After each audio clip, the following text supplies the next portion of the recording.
사랑 우리 성지교회 믿음의 한 가족 여러분, 이제 다음 주가 되면 6월이 되고 얼마 있으면 장마철과 또 가만히 있어도 땀이 흘러내리는 무더운 여름철이 곧 시작이 될 것입니다.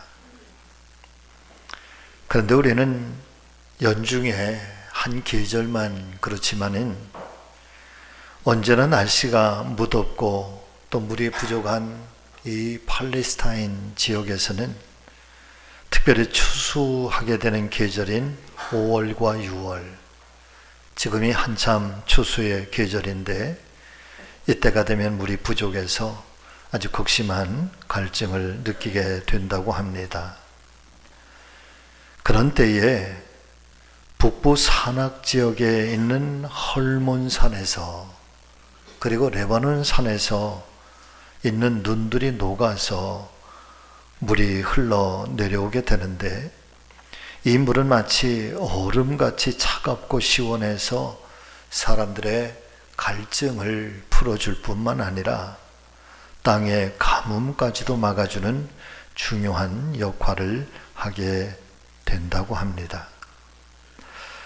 오늘 잠언서를 통해서 우리에게 말씀해 주시고 있는 14절의 말씀을 보면은 충성된 사자는 그를 보낸 이에게 마치 추수하는 날의 얼음 냉수 같다 그랬습니다.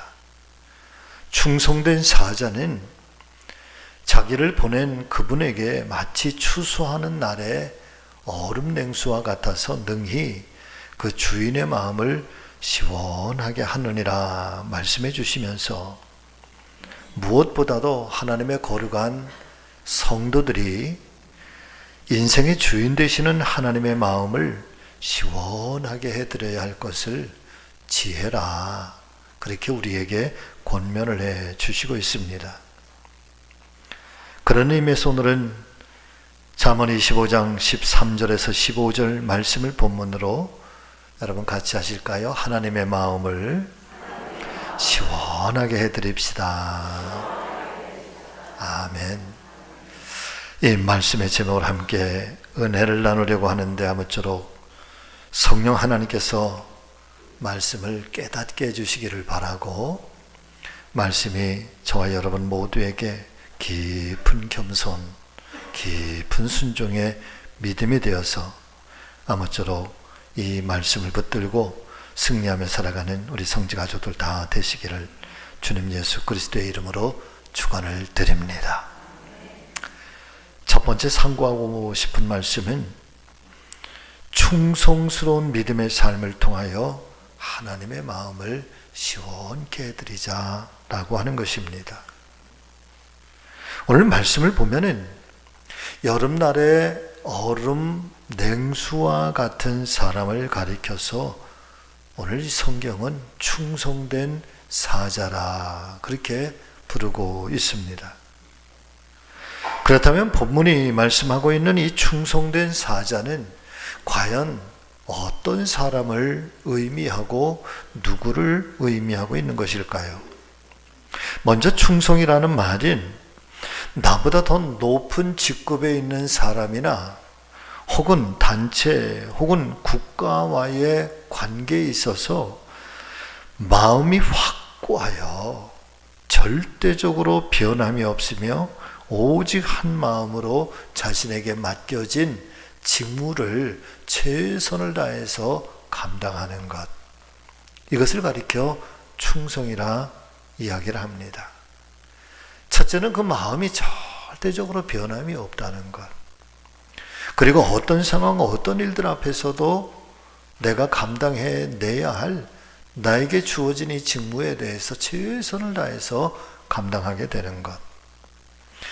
그리고 이어지는 말씀에 사자라는 말과 그를 보냈니라는 말이 나오는 것을 보면은 결국 이 잠언서의 말씀이 전해주시고 있는 충성된 사자는 1차적으로 저와 여러분들을 이 땅에 그리고 가정에 그리고 혹은 직장에 그리고 우리의 사역의 현장에 보내주신 하나님을 향한 믿음의 충성심에 대하여 말씀해 주시고 있는 것 같습니다.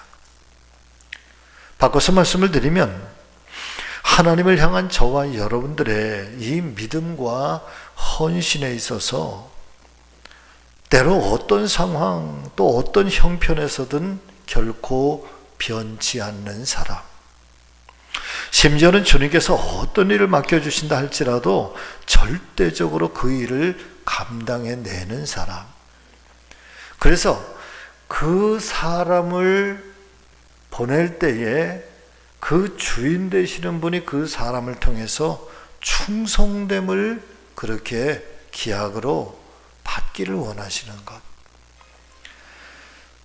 더 나아가서는 그 충성스러움을 통해서 나를 보내신 그분의 마음이 여름날의 얼음 냉수처럼 그렇게 시원하게 해드려야 될 그런 이 믿음의 사명과 믿음의 직무가 오늘도 저와 여러분들에게 있는 것이다 라고 성경은 지혜라고 하는 말씀을 통해서 우리에게 전해 주시고 있는 것입니다. 지금으로부터 대략 1900년 전 AD 79년에 이탈리아 폼페이라고 하는 도시 근처에 있는 베스비오 화산이 대폭발을 하게 됩니다.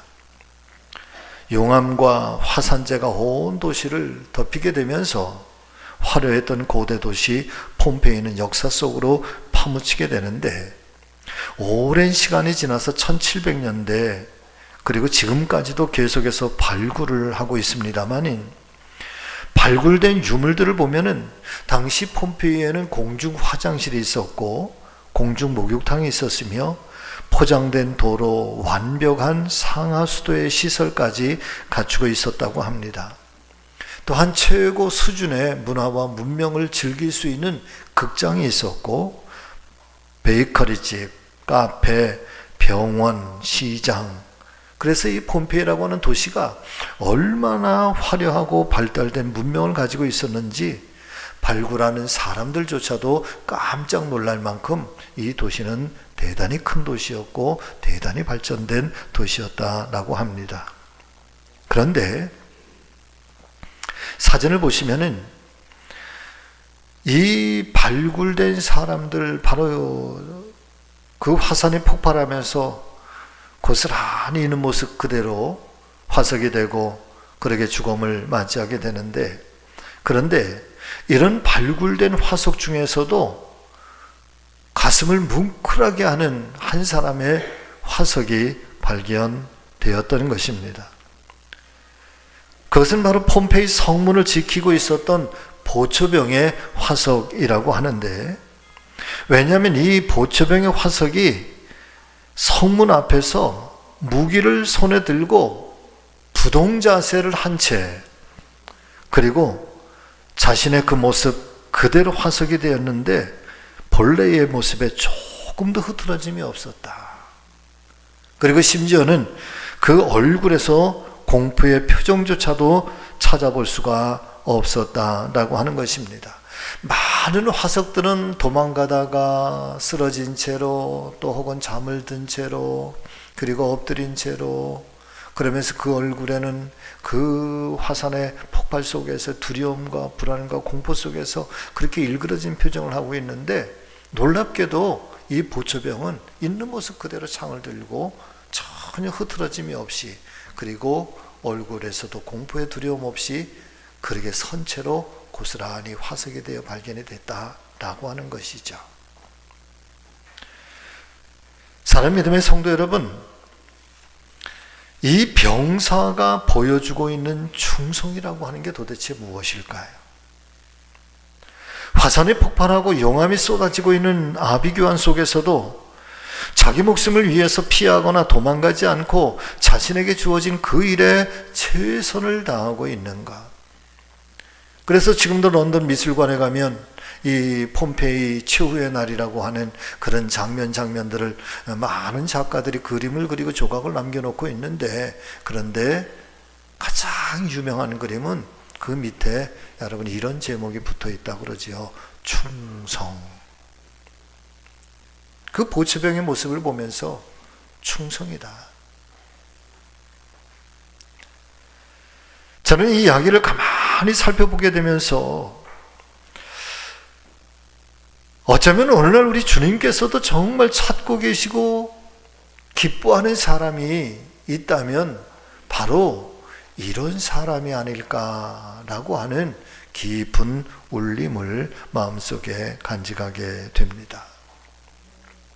자기와는 생각이 다르다는 이유로, 또 추구하는 바가 다르다는 이유로 하루아침에 함께 동고동락했던 사람들을 배반하고 오히려 음모와 술수로 상대방을 가차없이 쳐내지 않으면 살아남을 수 없다고 하는 이 현대의 적나라한 사회 구조 속에서도, 그 안에서도 특별히 우리가 하나님의 사람으로, 복음의 사람으로, 믿음을 간직한 사람으로 오직 주님 한 분만을 향한 그 마음이 변하지 않고 여전히 그 한 분만을 바라보고 의지하면서 이것이 믿음의 길이라고 한다면, 이것이 하나님께서 기뻐하시고 하나님께서 원하시는 말씀의 길이라고 한다면, 그 자리에서 차라리 내가 죽는다 할지라도 내게 맡겨주신 일에 최선을 다하는 사람, 이런 사람들이 바로 얼음냉수처럼 하나님의 마음을 시원하게 드리는 성도들이 아니시겠습니까? 이와 같이 일편단심 절개 있는 믿음의 삶은 더불어서 하나님만을 향하여 드려지는 절개가 아니라, 나를 알고 있고 내가 살아가고 있는 내 삶의 주변에서 나와 함께 만나고 관계된 모든 사람들 속에서도 여러분, 우리의 믿음이 변함이 없고 확고부동한 신앙으로 언제나 주님 예수 그리스도만을 바라보면서 살아가는 이런 충성된 믿음으로 살아갈 때, 여러분, 우리 주변에 있는 사람들이 우리들을 보면서 감동이 되고 하나님을 함께 경험하게 되지 않을까요? 저는 어린 시절에 주님을 영접하고 교회를 다니고 신앙생활을 해오고 서원을 하고 주님의 종이 되겠노라 다짐하고 오늘까지 이르게 되는데, 가만히 말씀을 준비하면서 지난 세월 정말 빨리 지나왔습니다. 엊그제 같은데 벌써 이때가 되었으니 말이죠. 과연 내 인생에 정말 진정한 터닝 포인트가 되었던 그때, 그 시점은 과연 언제였을까? 몇 번의 그런 은혜의 기회가 있었는데 그 중에 가만히 돌아보니까 특이했던 한때가 있었던 것 같습니다. 그것은 제가 주의 종이 되겠노라 서원하기 바로 얼마 전에 일어났던 그런 일이었는데, 여러분, 그것은 바로 하나의 영화 때문에 그랬습니다. 어느 날 교회에서 기독교 영화를 상영을 하게 되는데, 그런데 그날 교회에서 상영된 영화는 여러분 바로 저 높은 곳을 향하여 라고 하는 영화였습니다. 아주 옛날 영화입니다. 영화배우 신영균 씨가 주기철 목사님의 역할을 하면서 일제마렵의 신사참배를 거부하고 나는 하나님 외에는 어떤 우상에게도 절하지 않겠노라, 그러면서 감옥에 갇히고 모진 핍박을 당하고, 그러는 중에 마지막 그 일제가 주기철 목사님과 타협하는 장면이 바닥에 예수님의 그림을 하나 이렇게 펼쳐놔요. 그리고 그 앞에 신사를 이렇게 조그맣게 만들어 놓죠. 이 예수님의 그림을 발로 밟고 지나가서 그 신사 앞에 서기만 해라. 그러면 절하지 않아도 그냥 그 신사 앞에 서기만 해라. 그리고 내가 이 예수 그림을 부인만 해라. 밟고 지나가기만 해라. 그러면 풀어주겠다고. 그러면 모든 것들을 다 도와주겠노라고. 그리고 그 자리에는 수없이 많은 성도들이 그 주기철 목사님이 과연 어떻게 할 것인지 그 길로 지나가라고 너무 안타까우니까.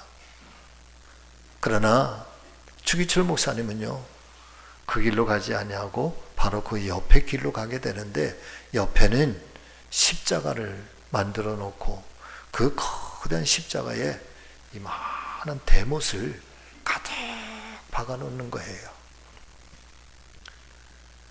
이 길을 아니면 이 길을 가야 되는 거야. 그때 주기철 목사님이 그 하얀 고무신을 벗고 버선을 벗고 맨발로 그 십자가의 대못 위에 한 발을 딛지요. 그리고 몸을 넣는 순간에 그 발이 그냥 그 대못으로 쑥 들어가면서 대못이 발등 위로 쑥 빠져나와요. 그러면 피가 몽골몽골 맺히기 시작하면서부터 금방 피투성이가 되는데, 한 걸음 디딜 때마다 깊이 박히고, 또 한 걸음 뺄 때는 그 대못에서 이 발이 빠져야 되잖아요. 못이 빠져나가는 고통, 또 찔리는 고통. 그러면서 그 길을 걸어가시면서 주기철 목사님이 찬송을 불러요. 저 높은 곳을 향하여 날마다 나아갑니다. 내 뜻과 정성 모두. 이 찬송을 부르면서 가는데 그 장면에서 얼마나 울었는지 몰라. 그냥 가슴이 막 미어지고. 이게 신앙의 길이고, 그 감동이 그리고 나서 얼마의 시간이, 짧은 시간이었던 것 같은데 얼마의 시간이 지나면서 제가 두 손을 들고 하나님 앞에 제가 주님의 종이 되겠나이다. 주님 이 목숨을 원하십니까? 이 생명을 원하십니까? 이 생명이라도 제가 주님께 드리겠나이다. 그렇게 소원을 했던 것 같아요. 사랑 믿음의 성도 여러분, 우리가 정말 하나님 앞에 충성된 사자가 되고 우리를 보내신 이의 마음을 시원하게 해드리기 위해서는 우리의 믿음의 절개가 있어야 됩니다. 할렐루야. 어떤 상황, 어떤 일들 앞에 표리부동하는 자가 아니라 믿음만큼은 지켜내야 되고 복음만큼은 내가 변함없이 이 길을 가겠노라. 바로 그런 사람, 나를 보낸 이의 그 마음을 여름철의 시원한 얼음 냉수처럼 그 마음을 시원하게 해드리는 사람, 간절히 바라고 소망하는 것은 저와 여러분들께서도 그렇게 우리 하나님의 마음을 시원하게 해드리는 절개 있는 우리 성지 가족들이 다 되시기를 예수님의 이름으로 축원을 드립니다. 두 번째, 또 하나님 마음을 우리가 어떻게 하면 시원하게 해드릴 수 있을까? 그것은 바로 멈출 수 없는 사명, 이 전도로 하나님의 마음을 시원하게 해드렸으면 좋겠다라고 하는 것입니다. 자, 14절과 15절의 말씀을 여러분이 한번 같이 읽습니다. 선물한다고 거짓 자랑하는 자는 비없는 구름과 바다 바람 같으니라. 오래 참으면 관원도 설득할 수 있나니 부드러운 혀는 뼈를 꺾느니라. 이 말씀은 도대체 무엇을, 그리고 어떤 의미를 내포하고 있는 것일까요? 원래 1년 중에 비가 부족한 팔레스타인은 사람들이 막 기대감을 가질 때가 있는데, 그때가 언제냐면 구름이 이렇게 잔뜩 낄 때예요. 구름이 잔뜩 끼고 그리고 바람이 살랑살랑 불어오기 시작하면 막 마음에 기대감이 생기는데, 그것은 바로 비가 올 거라고 하는 예감을 가지고 있기 때문에 그렇죠. 아, 곧 비가 오겠구나. 그러면 이 갈증도, 이 모든 농작물들도, 그리고 이 더위도 우리가 이겨낼 수 있겠구나. 그러면서 잔뜩 기대하고 있는데, 그런데 이상한 것은 바람은 살랑살랑 불어오고 구름은 잔뜩 끼어 있는데 정작 와야 될 비가 올까요, 안 올까요?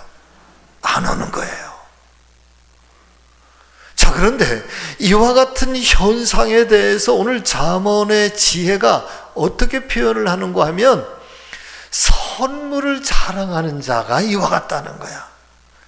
선물을 주겠다, 내가 선물을 준비했다, 너에게 내가 내 마음이 담긴 선물을 줄 거야 막 자랑하면서 자기를 막 높였는데 정작 선물을 주는 거예요, 안 주는 거예요? 안 주는 거예요. 선물을 줄 듯하고 뭐 그러면서도 정작 선물은 주지 않고 입으로만 막 나는 그런 사람이라고, 내가 너를 사랑한다고 막 그런다는 거죠. 그런 사람은 바람이 불고 비가 오는 것처럼, 구름이 잔뜩 끼어서 비가 올 것처럼 많은 사람들에게 기대감을 주지만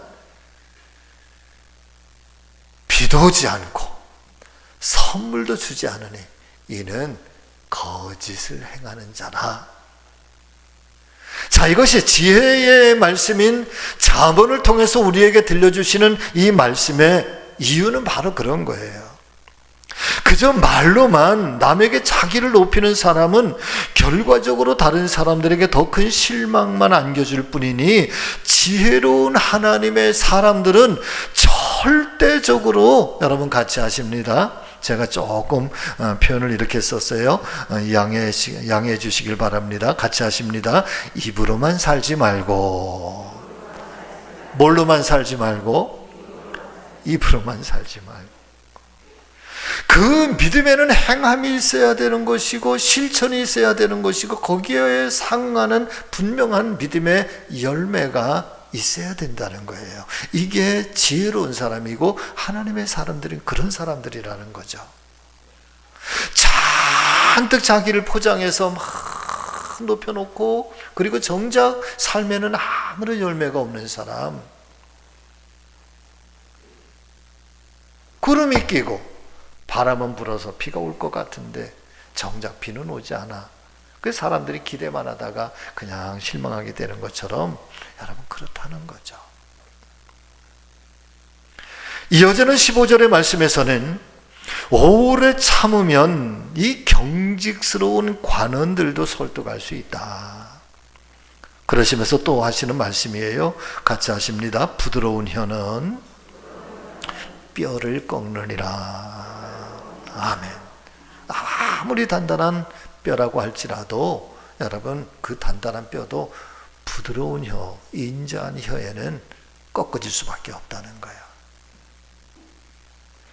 자, 우리가 어떻게 하나님의 마음을 시원하게 해드릴 수 있는가? 이 멈출 수 없는 사명, 영혼 구원을 통해서 하나님의 마음을 시원하게 해드린다라고 한다면 이 말씀이 우리에게 들려주시는 은혜와 지혜는 바로 이런 말씀으로 해석하기를 원합니다. 오래 참으면 관원도 설득할 수 있는 것처럼 우리가 한 사람 한 사람의 영혼을 두고 그 사람을 내가 말씀을 함께 나누고 증거할 때 내가 원하는 대로 반응하지 않는다 할지라도 오래 참고 인내하면서 그리고 끊임없이 부드러운 말로 설득하고 또 설득하면 아무리 단단한 뼈와 같은 굳은 마음이라 할지라도 반드시 그 마음의 문을 열고 열매가 맺혀지게 될 것이니 절대 실망하지 말고 계속해서 그 마음의 문을 부드러운 말로 두드려라.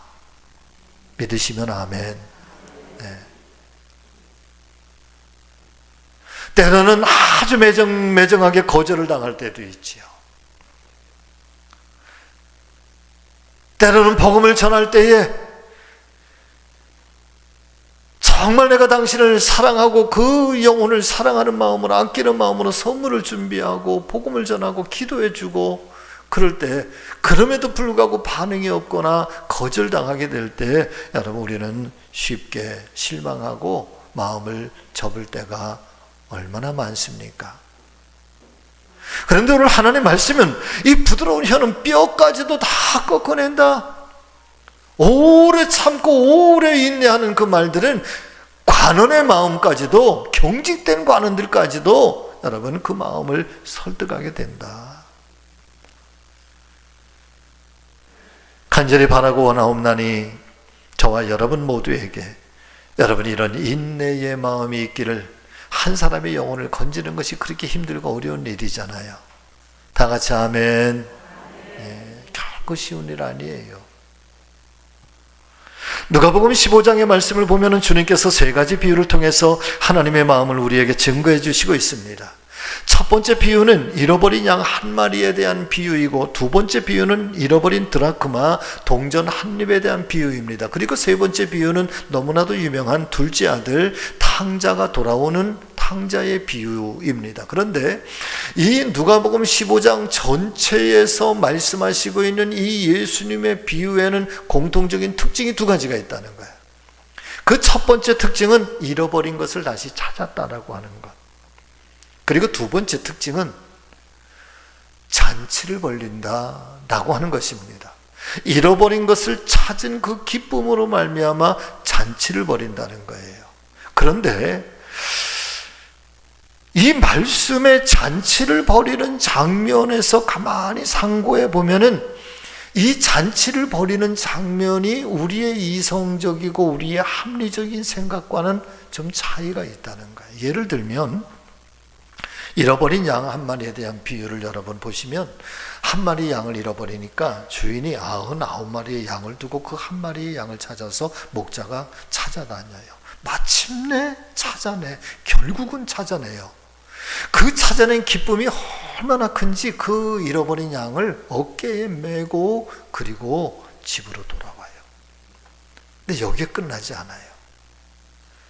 집으로 돌아와서는 내가 잃어버렸던 양 한 마리를 찾았으니 이 기쁨이 너무 커서 온 동네 사람들을 다 불러 모아서 잔치를 벌려요. 자, 그런데 여기서 우리가 간과할 수 없는 것 중에 하나가, 유대인들이 잔치를 벌이게 될 때는 전통적으로 잔치를 벌이는 방법이 있습니다. 그게 크게 두 가지예요. 첫 번째는 좋은 포도주를 내는 거예요. 그래서 1년에 포도가 나올 때에 그 포도주를 담는데 좋은 포도주를 만들기 위해서 애를 씁니다. 왜? 어떤 잔치가 있을 때 이 포도주를 접대함으로 말미암아 이 잔치에 얼마나 손님들을 위했는가 포도주로 결정이 되기 때문에 그래요.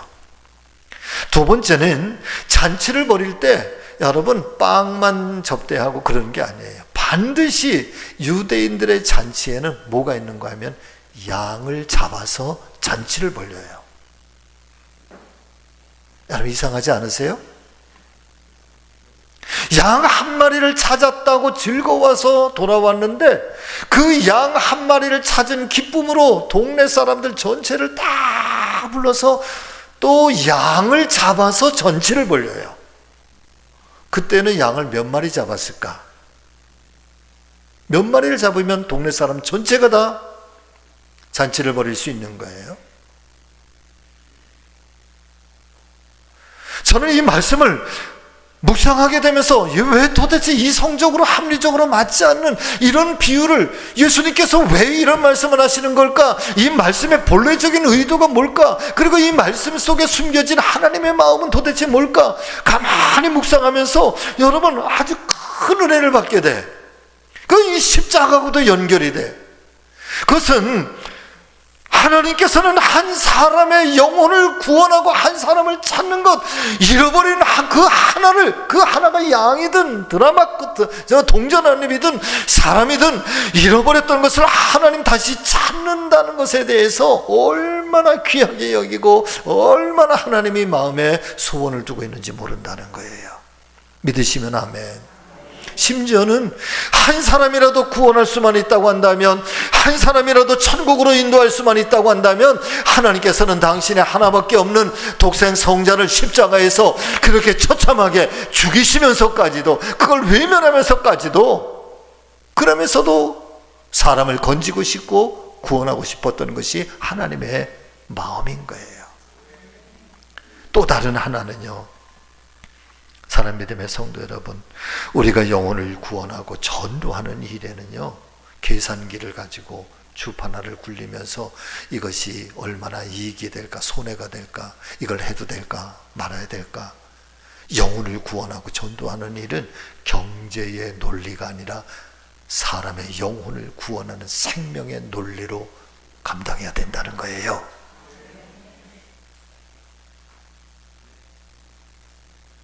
우린 그러잖아요. 이 행사를 하면 돈이 얼마나 드는데.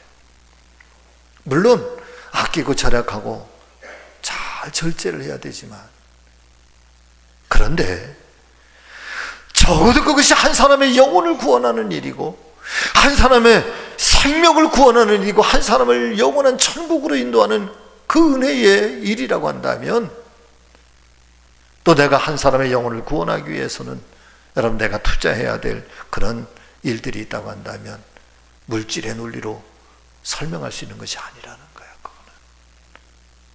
할렐루야.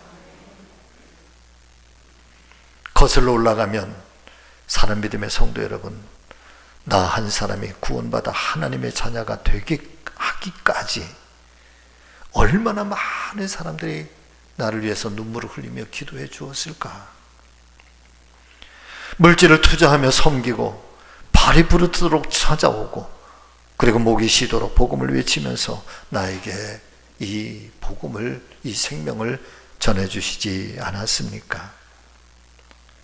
나 한 사람 천국으로 인도하기 위해서 얼마나 많은 사람들의 이 순교의 피가 지금 우리가 서 있는 이 교회의 아래로, 그리고 내 구원받은 이 두 발 아래 그 순교의 피가 여러분 흐르고 있는지 알고 계십니까? 나는 그저 값없이 얻은 구원의 은총이라고 우리는 그렇게 고백을 하지만, 그러나 그 구원이 나에게까지 흘러 들어오기까지는 세상의 어떤 경제 논리로 도저히 이해가 되지 않는 수많은 사람들의 눈물과 기도와 사랑과 투자와 헌신과 희생과 수고가 있었다는 사실을 여러분 결코 잊지 마시기를 진심으로 축복하며 기도합니다. 그래서 우리는 사실은 복음의 거룩한 빛에 빚진 자라는, 복음의 빚진 자. 아멘. 오늘 하나님께서는 정말 우리가 충성된 사자로 여기셔서 우리를 보내신 그 하나님이 우리를 통하여 여름철의 시원한 냉수처럼 그렇게 시원하기를 원하신다고 하는데, 그리고 그 마음을 그렇게 시원하게 해드리는 것이, 그것이 지혜라고 하는데, 여러분 오늘 특별히 하나님께서도 그 영혼을 그렇게 기다리시고 사랑하신다고 한다면, 오늘 우리가 이 사명을 통하여 복음의 빚진 자로 그 빚을 갚는 심정으로 오늘도 전도하며 주님의 마음을 시원하게 해드리면 좋지 않을까. 다 같이 아멘. 네. 말씀을 마치겠습니다. 영어 속담에 보니까 out of sight, out of mind 라고 하는 말이 있는데, 보지 않으면 멀어진다는 거, 안 보면 마음이 멀어진다. 사랑 믿음의 성도 여러분, 천하보다 더 귀한 한 영혼을 구원하는 것, 때로는 내가 거부를 당할 때도 있고, 또 때로는 그 일이 힘겹고 어려운 일인 것 우리 모두가 다 알지만, 그러나 자꾸 만나면, 아멘, 자꾸 만나면 마음이 가까워진다고 그러잖아요. 어떤 총각이 너무 아름답고 자기의 이상형의 아가씨를 딱 봤어요. 너무너무 사랑했어요. 그래서 사랑을 고백을 해야 되겠는데 직접 그 앞에 나타나서 사랑 고백하는 게 너무 용기가 없어서 편지를 썼대. 매일 밤마다 편지를 정성스럽게 써서 편지를 보냈어요. 사랑한다. 당신 정말 내 인생의 꽃과 같고 당신 없는 인생을 뭐 안고 없는 찐빵이요. 뭐 이러면서 막 사랑을 고백했대. 그렇게 3년을 그렇게 했대요.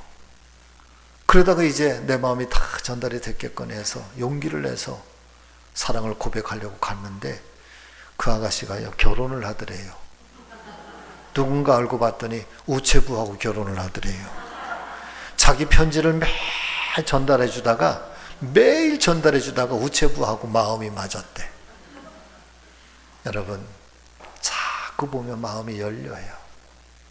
인내하면서 부드러운 혀로 그 마음, 뼈와 같은 마음도 열리게 될 줄로 믿습니다. 우리 모두 하나님의 마음을 시원하게 해드리는 우리 교회와 우리 사랑하는 성도님들 되시기를 예수님의 이름으로 축복합니다. 기도하겠습니다. 살아계신 아버지 하나님, 우리를 충성된 사자로 여기셨다고 했는데